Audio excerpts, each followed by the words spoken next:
dalam bertani dan dunia pertanian, kita harus senantiasa dituntut untuk memaksimalkan upaya dan usaha. Karena semua aspek sangat menentukan dan berpengaruh pada hasil pertanian dan apa yang dibudidayakan oleh kita. Sebelumnya saya ucapkan bismillahirrohmanirrohim. Assalamualaikum warahmatullahi wabarakatuh.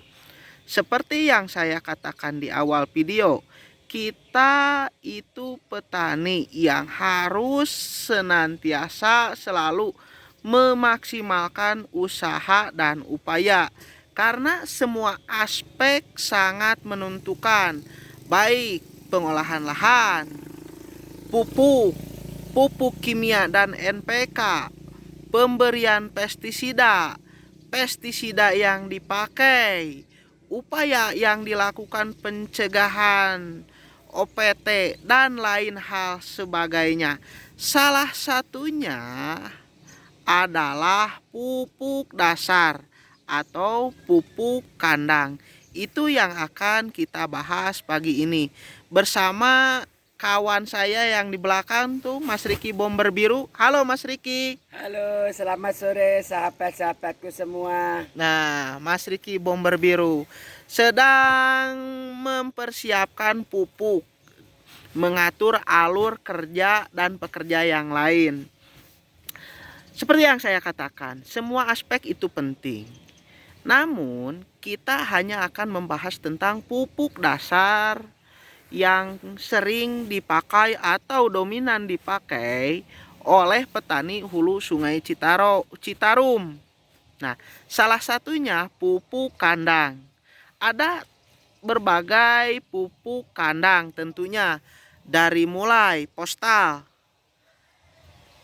super, jantan, pitik, dan baterai. Perbedaannya cukup signifikan dan jelas. Yang pertama, postal itu jenisnya biasa. Yang kedua, postal super. Yang ketiga, jantan. Yang keempat, pitik. Yang terakhir itu pupuk baterai. Nanti kita bahas satu persatu. Nah, ini yang akan kita bahas pagi ini. Pupuk dasar berjenis pupuk postal super yang sering saya sebutkan di beberapa video. Bentuknya per karung atau karungan. Harganya sendiri untuk satu karung ini itu relatif tergantung kebutuhan dan banyak sedikitnya barang, cenderung naik turun.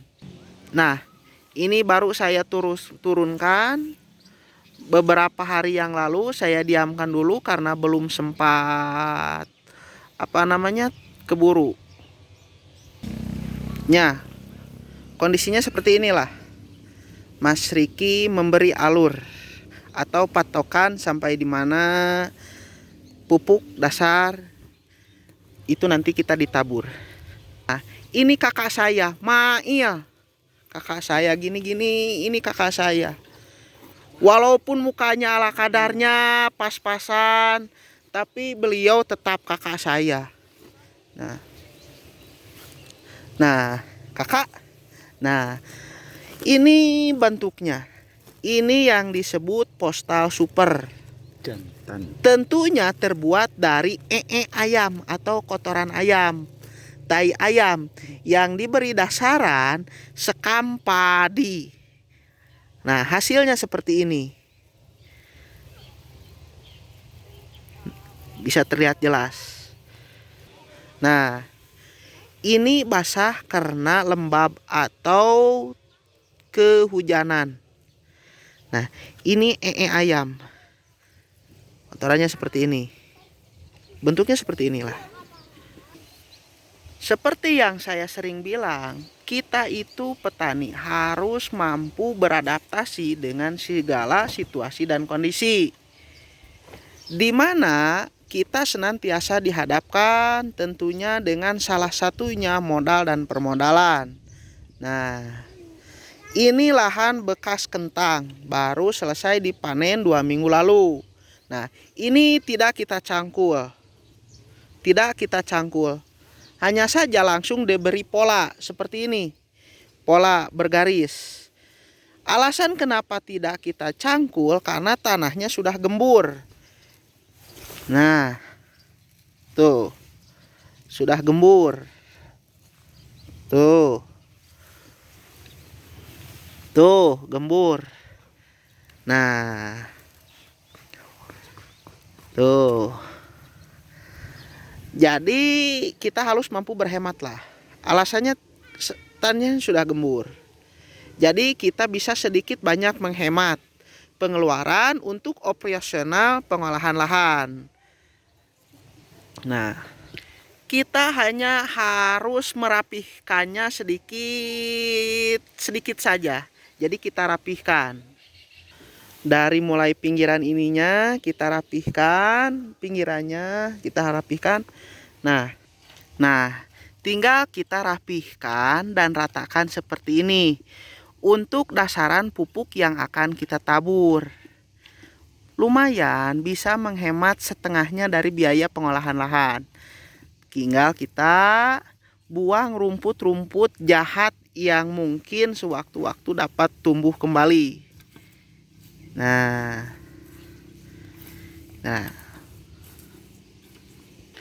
Dan hasilnya seperti ini, kurang lebih seperti inilah. Sampai di sini bebas. Harusnya diberi kapur pertanian, insektisida, nematisida, baik itu karbopuran maupun fipronil, itu bebas. Nah, kenapa dan apa alasannya saya lebih memilih pupuk Postal ini? Pertama, harganya yang murah. Nah, dan kualitasnya yang lumayan bagus. Seperti yang saya sudah jelaskan. Nanti ketika si pupuk Postal ini kita timbun dengan tanah, itu banyak sekali menyediakan rongga-rongga untuk sekitar tanaman yang akan kita tanam. Nah, jadi bisa mempermudah alur dan laju pertumbuhan tanaman yang kita budidayakan. Itu salah satu alasannya. Yang kedua, itu beratnya rata-rata dalam satu karung ini hanya mencapai 30-40 kilo saja.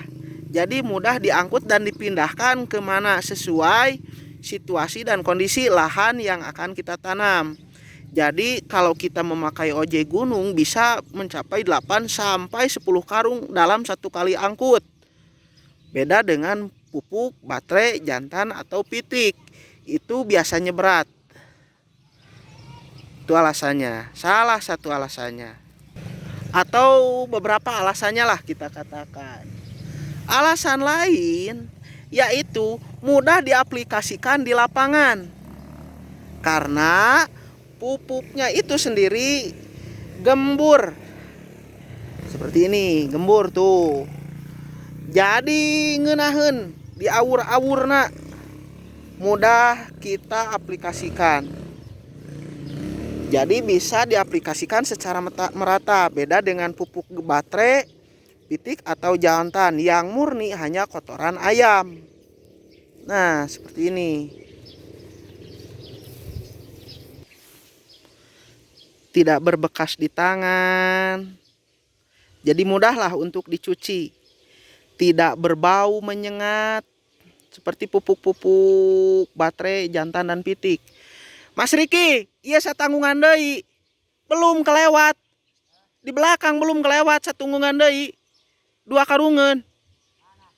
Nah, itu salah satu pupuk berdasar bagi para petani. Itu sangat baik dilakukan karena itu sangat penting manakala kita dituntut untuk memaksimalkan usaha. Salah satunya dengan pemakaian pupuk kandang. Nah, adapun jenisnya bisa disesuaikan dengan situasi dan kondisi. Nah, Mas Riki itu sedang mikul. Sudah saya katakan beratnya hanya 30-40 kilo. Jadi dalam 2 karung tersebut hanya 80 kilo lah. Mudah dipindah tempatkan. Nya, kaliwat mah bahaya Mas Riki atuh eta. kita aplikasikan dulu secara merata. Nanti kita kasih penaburan kapur pertanian. Kalau ada waktu dan lain kesempatan dan ada namanya bahannya, kita juga aplikasikan insektisida nematisida. Nah,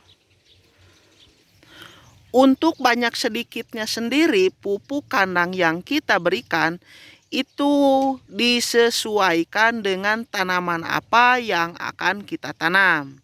Contoh untuk bawang daun, untuk skala 350 meter total luas lahan atau satu patok atau 8 kali 9 meter itu cukup menggunakan 25 sampai 30 karung.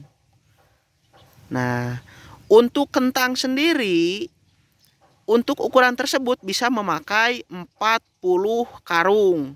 Dan untuk kubis itu disesuaikan dengan cara pengolahan lahan. Bisa menggunakan metode seperti kentang, membuat pola dengan berbaris. Bisa juga sistem menggunakan contoh congkog seperti yang ada di video saya sebelumnya. Kurang lebih seperti itu. Nah, jika menggunakan sistem congkog, itu rata-rata 25 karung itu cukup untuk luas lahan 350 meter total luas lahan atau satu patok. Nah, kali harga sekian berikut ongkos operasional dari pinggir jalan ke lahan pertanian yang kita budidayakan. Ingat untuk awasi, kenali, dan cermati karena perbedaan wilayah tempat di mana kita berbudidaya. Saya mau lanjut bekerja, sampai jumpa di lain waktu dan lain video.